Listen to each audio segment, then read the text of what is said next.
If you go to a psychiatrist and you tell them you hear voices, even if you tell them it's the voice of God talking to you, of course, most psychiatrists, unless they're really hip in the spirit and they have themselves a deep walk, would include that as psychosis of some kind of mental illness. Now, there's basically two voices that everybody is hearing. Everybody identifies these voices as being themselves most of the time, unless they get really out there. The voices I'm talking about. And so mostly these voices that we hear as our thoughts we identify to being us. In actuality, it's an inner war between the Father Spirit and the other guy. And in most cases, people are so totally ruled by the other guy unknowingly, unconsciously, that it's all them, that this is the way. And in one way it is. It's what they choose. Because the Father's voice is always available. Starts with Jiminy Cricket, your conscience. And then the deepening of that. Now, I've had a lot of experiences with the inner voice and checking out the Lord for talking to me. Now, if you read scriptures and all these prophets, they're always saying, the Lord said unto me. They're rapping that way. That's their experience, and they've learned to trust in that. I mean, there's some amazing stories, based on these individuals hearing God's voice. Now, anybody who's clearly heard God's voice in their life and has a reproof of that, well, of course, that becomes real. And then you start realizing you can actually converse with him. You can ask him a question and he'll speak to you inside. It's real. But then there's the discernment, and that's the progression. The thing is, once you get the basic parameters that the Lord's not going to come to you in a voice that's going to be, first of all, self-glorifying, breaking his commandments. I mean, when I say breaking his commandments, breaking the commandment of love above everything. He's not going to command you to do something that is hateful and hurtful. He will hate the evil, but not individuals. Only what's necessary as far as judgment goes. Outer judgment. Like, no, you cannot come into our house because of this. Yeah, those things we have to do. And we do it in love. First for our Father, and then even the person we tell who they can't come into our house. But to get this understanding and to have this voice that you can trust, you have to experience it. And I've had times in my walk, the Lord's voice has been with me my whole life. I didn't recognize it. I started recognizing when I went through my transformation. And I realized that voice, that spirit, and the thoughts that came, the voice, the words that came from his spirit were always with me. And I was able to, massively discern. But at the same time, I was still a little bit in a fog, more than I realized, walking down the road. And there was a specific time when Amen called me to start really examining him speaking to me in a voice. The event was, I was with a brother, and we were both revelating at the time. It was just before Amen really scattered the family. And we'd been fasting for a couple of days. We were in El Centro, California, on our way to Yuma, sitting on an on-ramp for 3 days, fasting in obedience. And but we were moved to do that. And I was sitting and I was getting myself ready to go see Amen at the river in Yuma, where the brothers and sisters had a camp. Amen was camped there. And I wanted myself to be real holy in his presence, so I'm inside thinking that way. Now I'm a young brother, and his presence came to me. And he gave me this beautiful blessing to start off with. In his presence, I'm telling you, like right there next to me, in power. He put his hand on my head and gave me this blessing. And then he said to me, This is my voice, and you better start listening to it. And he flashed in front of me several scenes of where he had spoken to me, and I disregarded it, and there was a reproof afterwards. And then he took me for a journey. He showed me things to come. The first thing he showed me was that he was displeased with a lot of the reflection of the brothers and sisters in regard to what he had given. And he pointed it out to me. And basically what he said to me was, they turn me into an idol and they don't do what I say. And look at Jesus. It's exactly what has been done to Jesus in mass. And so, these things keep going until we stop. We can really see them and cut them out. And so then, and he showed me other things in this experience that were very beautiful. And then he took me on a ride that to this day has been very important in my life. And that was, he took me on a ride of not doing anything without instruction from within. And I got to see why we don't do that all the time. Unless you're totally surrendered to his will, I mean to the bone, it's virtually impossible to do. Now, he gave me a grace where he didn't ask for more than I could give, and stay in the moment, listening to him step by step. And with a brother, took us through all these experiences. And the brother wasn't hearing what I was hearing. I was hearing the Lord giving us instructions, and I'm telling the brother what I'm hearing, and he's following me. Now, I could tell the whole journey, but I'm going to cap it off because it's this. Well, let's see. Okay, I'm going to tell a little bit of the journey. This would be the best way to do this. Is we ended up, after 3 days, and after I had that visionary experience, wide awake, and I'm not going to tell the whole thing that the Lord told me. It wouldn't serve right now. We got a ride to Yuma.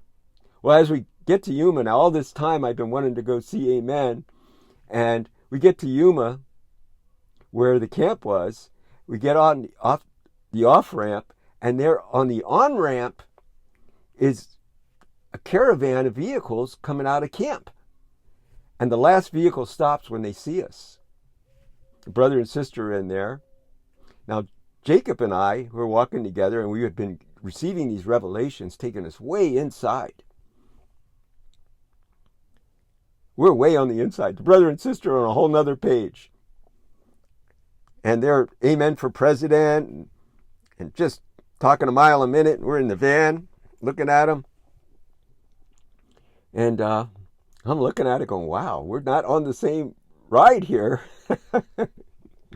And so we got out of the van, and I was already on a journey that Amen had instructed me, was to go to the place I least wanted to go, which was New York City, by way. And now we're in California. So this is a journey.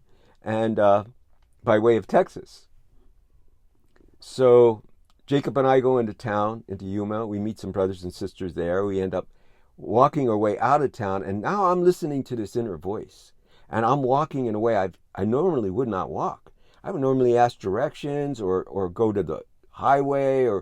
But here I'm walking around, and we got led to a place where there were two bikers that I've seen evil in people. These guys were as dark as anything I've ever seen. And they knew Amen. I could feel it right away, and they hated him. And so we made our pass by there. And we ended up walking our way out of Yuma. Now, the Lord had told me not to wash my hands.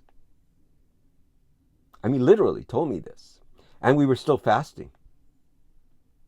And so we ended up walking out of Yuma, and it's, became evening, lots of rollout spots out in the desert. We got our sleeping bags, being told, keep going. So we end up on an outer on-ramp, actually. And we sit down and I hear the Lord tell me, you're going to get a ride. He didn't tell me when.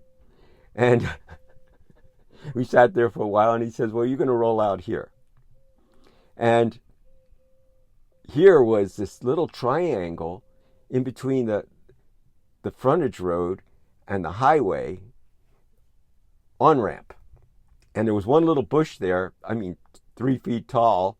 And we walk out there, we're in our bare feet, and there's goat heads out there. And when we walk out there, and the brother's with me, and he's just following me. He's listening to what I'm sharing with him. And so we end up, and it was really beautiful how he gave to that. We end up laying our bedrolls down, and right in the middle of all these thorns by this bush, and I hear amen on the inside say, the leastest is the greatest. And that night, in the middle of the night, I get woken up feeling this really heavy negative vibe. And before my eyes clear, I sat up and I heard the Lord say, just lay back down. I got it covered. Get up in the morning, sit on the on-ramp like we would. We don't hitchhike. We're just sitting there on our bedrolls, waiting for a ride. Not much traffic going on the on-ramp there because we're out of town. And both of us are feeling this pretty heavy feeling. And after we sit there for a few hours, the Lord tells me, walk down the on-ramp. And I walk down, he said, look to your right. I look to my right, and there's 2 tripods made out of sticks from a tree.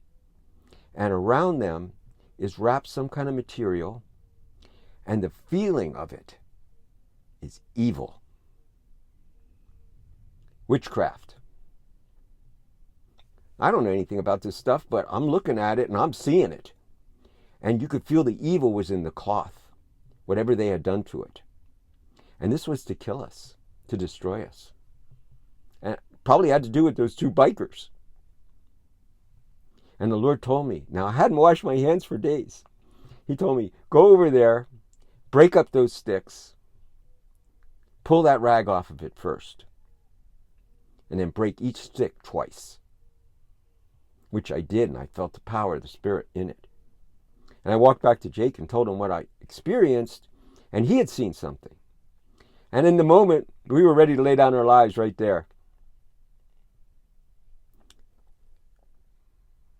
So we ended up getting down the road, and Father providing a little bit of food. We broke our fast.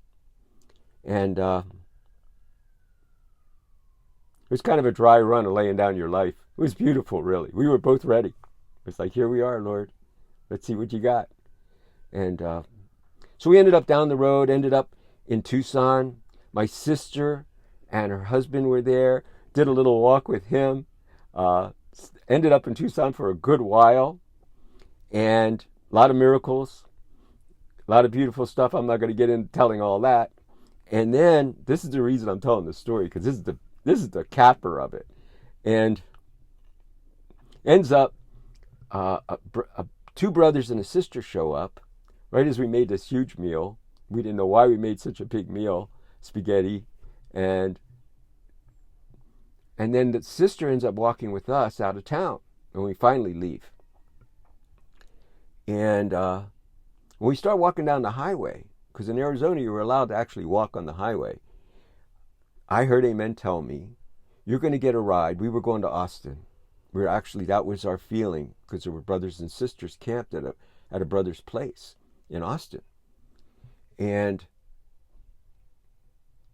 the Lord told me that we were going to get one ride all the way to Austin from just outside of Tucson, which is a long ways. And tell the brother and sister. So I tell him. So we walk all day, no ride. And he has me tell him again before we roll out, we're going to get one ride. I'm hearing this. I'm just testing it. I am testing it myself. But the miracles I've seen already so far were enough to keep me going, and the brother who was with me. And now the sister. And so the next morning we start walking. And I hear the Lord tell me again, you're going to get a ride all the way to Texas. Tell the brother and sister. So I do. And then we're walking way into the day, and there's an overpass. And I hear the Lord say, before you cross that overpass, you're going to get your ride. all the way to Austin, tell the brother and sister. So I do. So we get to the overpass, and the Lord tells me, sit down right here. At that time, we smoked buglers. Have a smoke, and before you finish that smoke, you'll have your ride. Tell the brother and sister. So I do that. And so we sit down, we're having a smoke, and here comes this golden Eldorado Cadillac, pulls over, past the overpass. And the guy gets out. He's got a cowboy hat on and cowboy boots, takes his hat off, takes his boots off, opens the trunk, puts his hat and his boots in the trunk, walks around to the passenger side, opens up the door, and as we're coming up to him, the brother and sister, just the seat is pulled forward, he's ushering us in, not a word is spoken. I look at him and I say, have you met brothers and sisters before? He said, yep. Brother and sister get in the back. I sit in the front. He gets in the driver's seat. And we're flying down the road at 110 miles an hour, smooth as could be. On the radio is the Gambler song. Kenny Rogers. You got to know when to hold, and you got to know when to fold, and you got to know when to walk away. I'm sitting there, like, wow, this is quite the witness here, reproof. But I'm still not all the way there. So my one question, where are we going? So I asked the brother. And he says, me and my partner, we're gamblers. And we're racing from Las Vegas to Austin. And we won a bunch of money. And whoever gets to Austin first gets all the money. Now, he picked us up. He's going 110 miles an hour straight to Austin in a golden Cadillac, Eldorado gold, city of gold. He ended up dropping us right at the door of the place we were going. Yeah, it's a foundation. And the only way anybody can ever start really putting trust in that kind of communication with the Lord, which is a huge part of our walk. It is a huge part. Now, if you're close to the Lord, you're already doing this. You just may not be as conscious as you could be. And I had found in normal life, a grace was given, but because of the way, if you're functioning in the world, it's very difficult to stay on that track all the time. It's like you're in and out, but you're always going for in. You're always going for that. You're consciously doing that, meaning listening, being counseled by, and especially important things. But right away I knew, the grace was given, but he showed me why. You have to overcome everything to hear him clearly all the time, no matter what. Now, Amen was there. I watched him. He was there already. And he had that ease. But for the rest of us, it's a progression. But then it's a point of learning to listen and learning to discern. And then moving in faith for the reproofs.